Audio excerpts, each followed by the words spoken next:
Question में simple हमें बोल के रखा है कि हमें सबसे पहले फाइंड करना है एलसीएम और एचसीएफ। ओके, और वो फाइंड करने के बाद आपको यहाँ पे वेरीफाई भी करना है कि एलसीएम और एचसीएफ को मल्टीप्लाई करेंगे ना तो वो क्या होगा, किसके बराबर होगा, product of its two number. मतलब कि यहाँ पे ये जो दो नंबर है ना, इन दोनों को मल्टीप्लाई करोगे और उसके बाद फिर एलसीएम और एचसीएफ आएगा, उन दोनों को मल्टीप्लाई करोगे तो आपका आंसर सेम ही आएगा। प्रैक्टिकली देखते हैं इसको अच्छी तरीके से यहाँ पे हम लोग, ठीक है। तो आइए सबसे पहले एलसीएम और एचसीएफ निकालते हैं। तो वो कैसे निकालेंगे, तो सबसे पहले यहाँ पे जो नंबर्स हैं उन नंबर का हमें प्राइम फैक्टर्स निकालना होगा, ठीक है। तो एक एक का निकालते हैं। ओके, तो सबसे पहले इसका फैक्टर्स क्या आएगा, तो ये 2 से डिवाइड होने के बाद सिंपल कितना आ जाएगा, 13 है, ठीक है। तो इन दोनों का यहाँ पे फैक्टर आ चुका है। तो सबसे पहले एलसीएम और एचसीएफ निकालने से पहले यहाँ पे पहला प्रोसीजर क्या रहता है कि इन दोनों के जो फैक्टर है ना, सबसे पहले आप यहाँ पे इनको लिखें और उनके सामने उसके फैक्टर्स को लिख लो, ठीक है।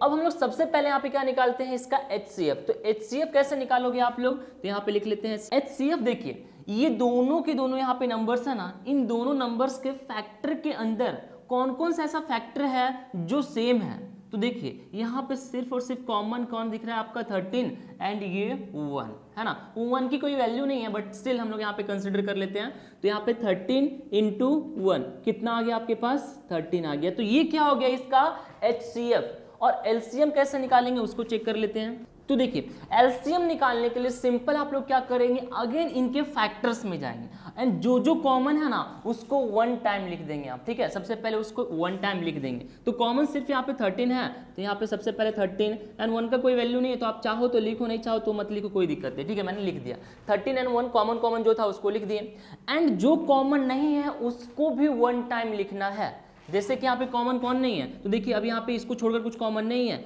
अब यहाँ पे बचा क्या आपके पास 2 एंड 7, तो उसको भी हम लोग यहाँ पे मल्टीप्लाई कर देंगे, ठीक है। तो 2 इंटू 7, अब इनको मल्टीप्लाई करेंगे तो 13 1 13 को 2 से मल्टीप्लाई करेंगे तो सिंपल कितना आ गया 26 एंड 26 को अगर आप 7 से मल्टीप्लाई करेंगे तो कितना मिल जाएगा आपके पास यहाँ पे 182। तो यहाँ पे आ गया आपके पास 182, ठीक है। तो यहाँ पे हमारे पास एलसीएम भी आ चुका है और एचसीएफ भी आ चुका है ना। तो हम लोग ने पहला यहाँ पे कंडीशन तो फुलफिल कर दी है। अब यहाँ पे हमें क्या करना है, इसको वेरीफाई करना है इससे लिखकर, ठीक है। तो सबसे पहले मैं इसको यहाँ पे लिख लेता हूँ। ओके, तो देखिए सबसे पहले हम लोग को वेरीफाई करने के लिए क्या करना है, एलसीएम और एचसीएफ को क्या करने बोला है, मल्टीप्लाई करने बोला है। तो एलसीएम कितना हमारे पास है यहाँ पे 182, तो ये हो गया 182। एचसीएफ हमारे पास कितना है 13, तो ये हो गया आपका 13। अब प्रोडक्ट ऑफ 2 नंबर्स, मतलब यहाँ पे दोनों दो नंबर जिसका हमें एलसीएम और एचसीएफ निकालना था ना, वो तो कौन कौन सा यहाँ पे 26 और 91, तो ये हो गया आपका 26 इंटू 91 है ना, प्रोडक्ट मतलब मल्टीप्लीकेशन।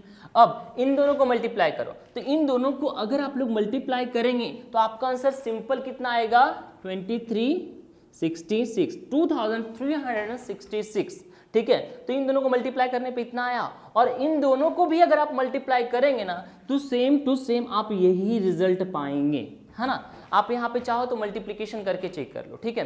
तो ये हो गया आपका यहाँ पे वेरिफिकेशन, दोनों कॉमन आ गया, ठीक है। तो अगर आपका दोनों कॉमन आया तो आपका आंसर राइट है, ठीक है। अब हम लोग यहाँ पे सॉल्व करते हैं पार्ट 2 भी एज इट इज यहाँ पे पार्ट 1 के जैसा सॉल्व करना है। सबसे पहले हम लोग यहाँ पे इसका एलसीएम और एचसीएफ निकालते हैं, ठीक है। और उसके लिए सबसे पहले क्या करते हैं, इसके फैक्टर्स को मैं यहाँ पे निकाल लेता हूँ।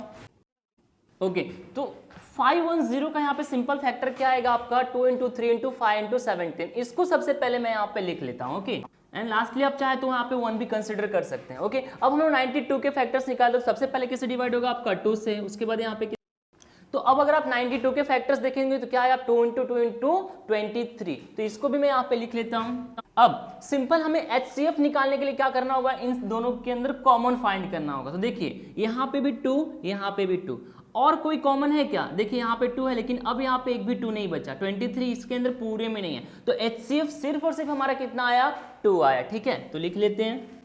ओके, एचसीएफ हमारा 2 आ चुका है। एलसीएम के लिए हम लोग सिंपल यहाँ पे क्या करेंगे, तो जो कॉमन है उसको 1 टाइम लिखेंगे एंड जो कॉमन नहीं है मतलब 3 इंटू 5 इंटू 17 इसको भी कंसिडर करेंगे एंड 2 इंटू 23 इसको भी हम लोग यहाँ पे लिखेंगे, ठीक है। तो उसको मैं यहाँ पे लिख लेता हूँ। ओके, अब इन सभी को अगर आप यहाँ पे मल्टीप्लाई करेंगे तो आंसर सिंपल आपके पास कितना आ जाएगा 23,460। ओके, तो ये इसका एलसीएम आ चुका है। अब हमें यहाँ पे इसको वेरिफिकेशन भी करना है, तो वेरीफाई करने के लिए सिंपल क्या करता हूँ, मैं इस फॉर्मूले को यहाँ पे लिख लेता हूँ। ओके, तो एलसीएम इंटू एचसीएफ, तो एलसीएम हमारे पास सिंपल कितना है ये, एचसीएफ हमारे पास सिंपल कितना है 2, एंड प्रोडक्ट ऑफ 2 नंबर, तो दोनों नंबर कौन कौन सा आपके पास 510 एंड 92। सिंपल अगर हम लोग यहाँ पे इसको मल्टीप्लाई करेंगे तो आंसर कितना आ जाएगा आपके पास 46,920।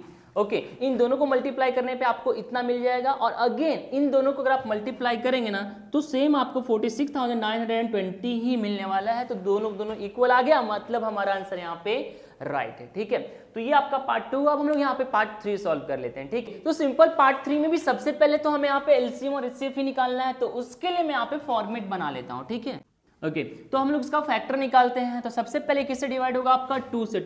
ओके, तो सिंपल इसके फैक्टर्स क्या आ गए ये सब के सब, तो इसको हम लोग यहाँ पे इसके सामने लिख लेते हैं।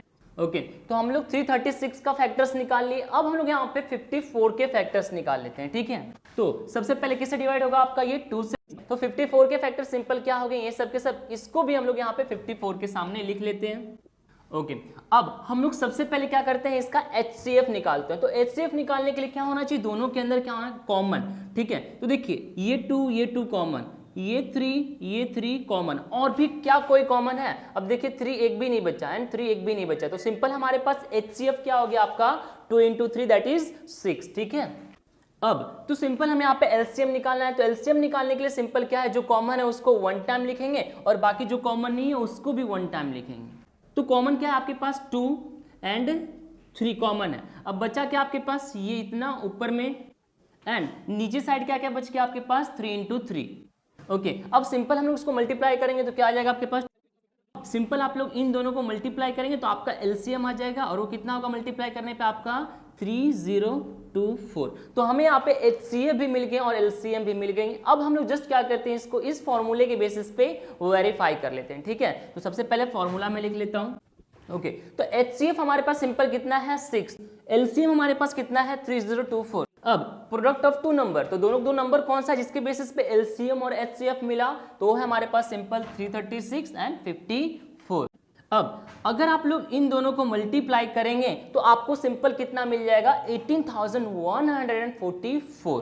तो यहाँ पे लिख लेते हैं। ओके, और अगर आप लोग यहाँ पे 336 को मल्टीप्लाई करेंगे 54 के साथ तो अगेन आपको सेम वही आंसर मिल जाएगा।